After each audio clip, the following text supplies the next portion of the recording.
So welcome the man that proved, yes, we can. Ladies and gentlemen, please join me in welcoming the President of the United States of America, Barack Obama.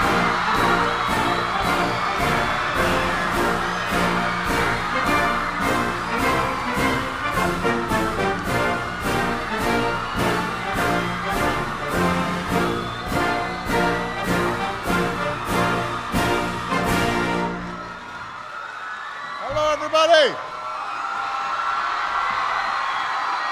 Thank you. Thank you. Thank you, everybody. All right, everybody go ahead and have a seat. How's everybody doing today? How about Tim Spicer?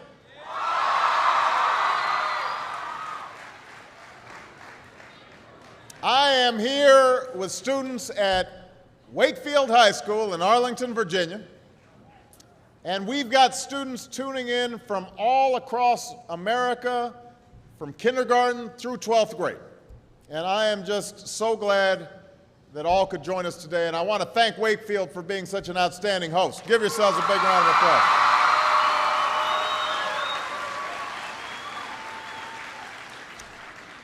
Now, I know that for many of you, today is the first day of school.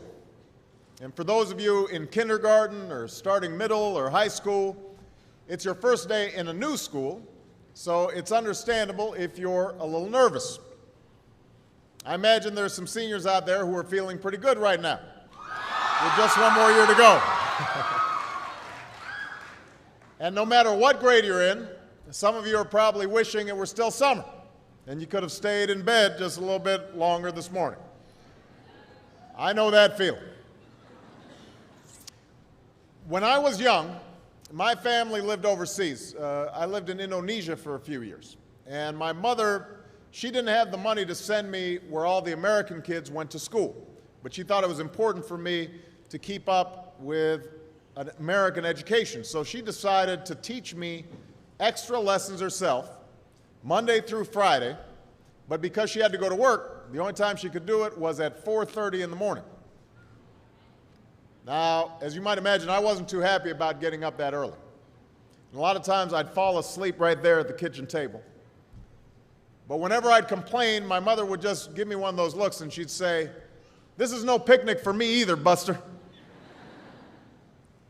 So I know that some of you are still adjusting to being back at school, but I'm here today because I have something important to discuss with you.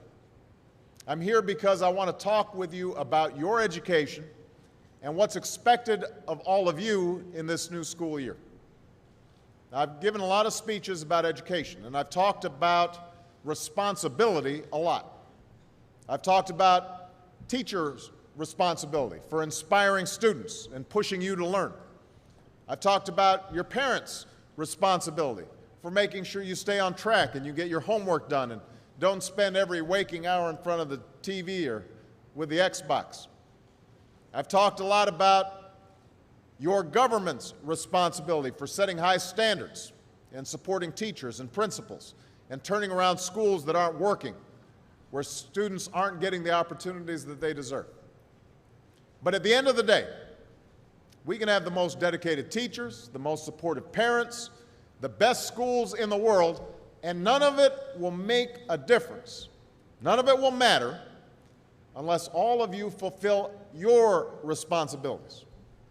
Unless you show up to those schools, unless you pay attention to those teachers, unless you listen to your parents and grandparents and other adults and put in the hard work it takes to succeed. And that's what I want to focus on today, the responsibility each of you has for your education. I want to start with the responsibility you have to yourself. Every single one of you has something that you're good at. Every single one of you has something to offer. And you have a responsibility to yourself to discover what that is. That's the opportunity an education can provide. Maybe you could be a great writer, maybe even good enough to write a book or articles in a newspaper, but you might not know it until you write that English paper, that English class paper that's assigned to you. Maybe you could be an innovator or an inventor, maybe even good enough to come up with the next iPhone or the new medicine or vaccine, but you might not know it until you do your project for your science class. Maybe you could be a mayor or a senator or a Supreme Court justice, but you might not know that until you join student government or the debate team. And no matter what you want to do with your life, I guarantee that you'll need an education to do it. You want to be a doctor or a teacher or a police officer? You want to be a nurse or an architect, a lawyer or a member of our military? You're going to need a good education for every single one of those careers. You cannot drop out of school and just drop into a good job. You've got to train for it and work for it and learn for it. And this isn't just important for your own life and your own future. What you make of your education will decide nothing less than the future of this country. The future of America depends on you. What you're learning in school today will determine whether we as a nation can meet our greatest challenges in the future. You'll need the knowledge and problem-solving skills you learn in science and math to cure diseases like cancer and AIDS, and to develop new energy technologies and protect our environment. You'll need the insights and critical thinking skills you gain in history and social studies to fight poverty and homelessness, crime and discrimination, and make our nation more fair and more free. You'll need the creativity and ingenuity you develop in all your classes to build new companies that will create new jobs and boost our economy. We need every single one of you to develop your talents and your skills and your intellect so you can help us old folks solve our most difficult problems. If you don't do that, if you quit on school, you're not just quitting on yourself, you're quitting on your country. Now, I know it's not always easy to do well in school. I know a lot of you have challenges in your lives right now that can make it hard to focus on your schoolwork. I get it. I know what it's like. My father left my family when I was 2 years old, and I was raised by a single mom who had to work and who struggled at times to pay the bills and wasn't always able to give us the things that other kids had. There were times when I missed having a father in my life. There were times when I was lonely and I felt like I didn't fit in. So I wasn't always as focused as I should have been on school, and I did some things that I'm not proud of, and I got in more trouble than I should have. And my life could have easily taken a turn for the worse. But I was lucky. I got a lot of second chances, and I had the opportunity to go to college and law school and follow my dreams. My wife, our First Lady, Michelle Obama, she has a similar story. Neither of her parents had gone to college, and they didn't have a lot of money. But they worked hard, and she worked hard so that she could go to the best schools in this country. Some of you might not have those advantages. Maybe you don't have adults in your life who give you the support that you need. Maybe someone in your family has lost their job and there's not enough money to go around. Maybe you live in a neighborhood where you don't feel safe or have friends who are pressuring you to do things you know aren't right. But at the end of the day, the circumstances of your life, what you look like, where you come from, how much money you have, what you've got going on at home, none of that is an excuse for neglecting your homework or having a bad attitude in school. That's no excuse for talking back to your teacher or cutting class or dropping out of school. There is no excuse for not trying. Where you are right now doesn't have to determine where you'll end up. No one's written your destiny for you, because here in America, you write your own destiny. You make your own future. That's what young people like you are doing every day all across America. Young people like Jasmine Perez from Roma, Texas. Jasmine didn't speak English when she first started school. Neither of her parents had gone to college. But she worked hard, earned good grades, and got a scholarship to Brown University, as now in graduate school studying public health, on her way to becoming Dr. Jasmine Perez. I'm thinking about Andoni Schultz from Los Altos, California, who's fought brain cancer since he was 3. He's had to endure all sorts of treatments and surgeries, one of which affected his memory, so it took him much longer, hundreds of extra hours, to do his schoolwork. But he never fell behind. He's headed to college this fall. And then there's Chantel Steve from my hometown of Chicago, Illinois. Even when bouncing from foster home to foster home in the toughest neighborhoods in the city, she managed to get a job at a local health care center, start a program to keep young people out of gangs, and she's on track to graduate high school with honors and go on to college. And Jasmine and Doni and Chantel aren't any different from any of you. They face challenges in their lives just like you do. In some cases, they've got it a lot worse off than many of you. But they refuse to give up. They chose to take responsibility for their lives, for their education, and set goals for themselves. And I expect all of you to do the same. And that's why today I'm calling on each of you to set your own goals for your education and do everything you can to meet them. Your goal can be something as simple as doing all your homework, paying attention in class, or spending some time each day reading a book. Maybe you'll decide to get involved in an extracurricular activity or volunteer in your community. Maybe you'll decide to stand up for kids who are being teased or bullied because of who they are or how they look. Because you believe, like I do, that all young people deserve a safe environment to study and learn. Maybe you'll decide to take better care of yourself so you can be more ready to learn. And along those lines, by the way, I hope all of you are washing your hands a lot and that you stay home from school when you don't feel well so we can keep people from getting the flu this fall and winter. But whatever you resolve to do, I want you to commit to it. I want you to really work at it.